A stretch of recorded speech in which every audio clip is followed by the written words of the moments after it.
Whatever smartphone you have, you could really help your brain out by customizing your user interface to help you take control of your smartphone addiction, whether it's an addiction in full force or one that's just burgeoning. Smartphone addiction is something that we really need to be taking seriously. An increase in social media use has been linked to teen depression, teen suicide, and also teen body dysmorphia. But it isn't just teenagers.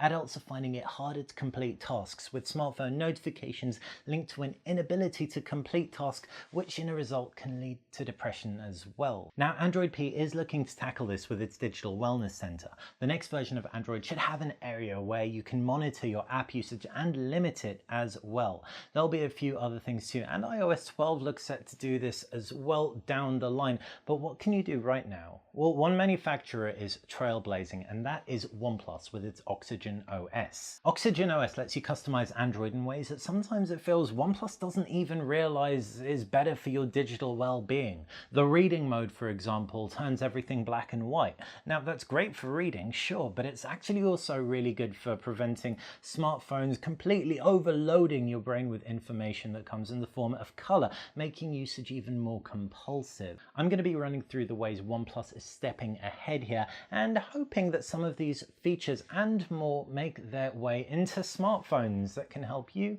and me combat our smartphone addiction. Now, if there's one thing OnePlus doesn't do, it's load up a black wallpaper onto the phone off the bat, and that would be really good if they did. Not only would it take advantage of the OLED screens and potentially offer some power saving capabilities, but minimizing the on-screen clutter in the form of a wallpaper actually can make less anxiety rise to the surface when engaging with a user interface, increasing contrast and reducing stress levels. OnePlus also lets you remove widgets, and not just standard widgets. You also don't have to have a Google search bar, so you haven't got a compulsive need to press that magnifying glass to search for something if it's the only thing on your home page. You're probably getting the impression that having things on your home screen are going to be promoting usage of those things, therefore tapping into your subconscious need to press things. That is absolutely correct. So getting rid of everything on your home screen with a black wallpaper is a really good starting point, so you can start putting things on your home screen that are meaningful to you and that you want to be compulsively interacting with consciously. Now, OnePlus gives you a shelf on the left-hand side of your home screen where you've got recent applications, notes, and a few other things.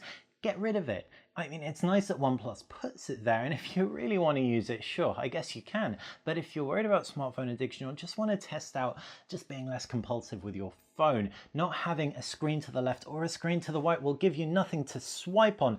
And so all you get when you fire up your phone is a simple home screen with a set of icons. In the settings where you can get rid of your shelf, you can also get rid of the option to add new apps to home screens. This again gives you something extra to do. Organize your applications into folders or whatever it is, just remove it from the home screen, forcing you to interact with your smartphone in a way that you might not otherwise want to. So just keep them in your applications tray, because your applications tray is there for you to consciously scroll through when you want to see what applications you have. Speaking of your applications tray, you also want to disable the history. That's what's going to suggest applications for you to use. It's the same thing. You see an application, you're going to want to press it, tap Instagram, swipe, swipe, swipe. You don't realize it, but 2 hours have gone by of you double tapping and you close the application feeling worse than you did when you opened it. To switch off the application history, it's really easy. In the apps tray, just click the 3 dots on the top right hand side and select disable application history. You may be wondering, well, how am I meant to find any of my applications now? Well, it's easy. Just open the apps tray and type them. When you type something, it is a conscious search. It means it may take a little bit longer, but what you are doing is what you actually want to be doing rather than what your muscle memory encourages you to do. If there are some applications that you still just constantly open and you want to add a little bit more of a barrier between you and it, you can put them into your hidden applications tray. It's that screen to the left-hand side of your applications tray that you can swipe across to, and it's a little bit awkward to get to, and that's actually a good thing. Like I said, adding a barrier between you and the application.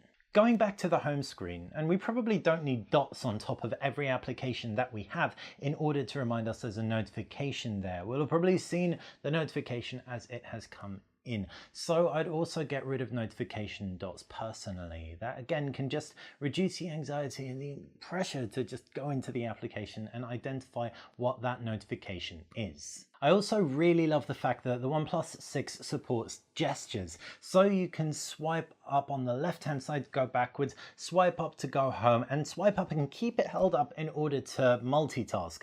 It works really nicely also because that means you don't have user interface buttons. When there's no buttons, there's nothing to press. And again, you're less compulsively pressing things, and it's an engaged swipe with a specific part of the screen in order for you to interact with your phone. I spoke about reading mode earlier, and I'd really encourage you to play with it. Like I said, reading mode makes things black and white. A black and white interface fires less information at your brain, therefore lets your brain make a more measured decision as to what to do with that information.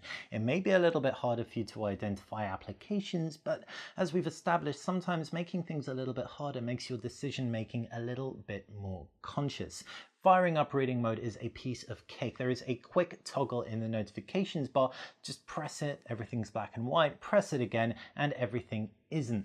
In addition, I'd probably move and rearrange your notification quick toggles so that it's accessible with just one swipe down rather than the 2 swipes down, left-hand screen, etc, etc. That way you'll be able to switch it off in a heartbeat. It's also really good that, for example, if you use WhatsApp, you can't tell the difference between a grey and a blue tick. If you're a compulsive dater who really needs to know what her boyfriend or his boyfriend or girlfriend or whatever it is saying, chill out. It's okay. They will get your message. And if they don't reply after 24 hours, they're a douchebag.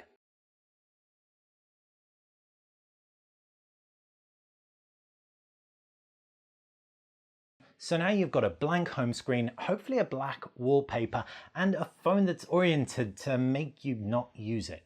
I get that isn't ideal, so you will want to throw a few applications and shortcuts onto your home screen. My top tip would be throw things that are not going to make you want to use them mindlessly. So don't throw social media stuff on there. Me personally, I've put a course text that I'm reading for my studies on there, a quick link to an Audible book that's also for my studies. Things that I might potentially put off are just there, really easy for me to open. In addition to that, I've added a new task so I can just offload stuff from my brain quickly, and I've added my phone, my camera, and also my messaging application too, but not WhatsApp, simple text messages, because I'm addicted to WhatsApp. And I can admit it. So as you can see, OnePlus is making some real strides here. There are things I'd still really like to see in the OnePlus 7, for example. I'd like a concentration mode, which just completely disabled notifications until I turned it off. There's a gaming mode now that kind of disables interruptions, but I can still see those notifications in the bar and they're constantly clawing at my attention. I just want to be able to use my phone proactively, and then when I switch that concentration mode off, I can engage with what I have missed. It's becoming more and more important to create a divide between social media, technology, and your digital life and the real one that we live in day to day. And hopefully after watching this video, you will be a little bit more clued up as to why OnePlus is really good with regards to this at the moment. It isn't just OnePlus. Manufacturers like BlackBerry, which have excellent shortcuts within their keyboard, are doing great things, and Huawei's universal search is good too. I'll be making more videos where I pick apart user interfaces and tell you what's great and maybe what's not so great about them, as well as make other ethical videos too. If you have any questions around the ethics of tech, please fire them in the comments section below. This is a baby channel and I would really appreciate a subscribe, a like, a share, and all that good stuff. In the meantime, I hope you enjoyed this video and I hope you feel informed. Thanks for watching. Bye. No, I'm not a writer.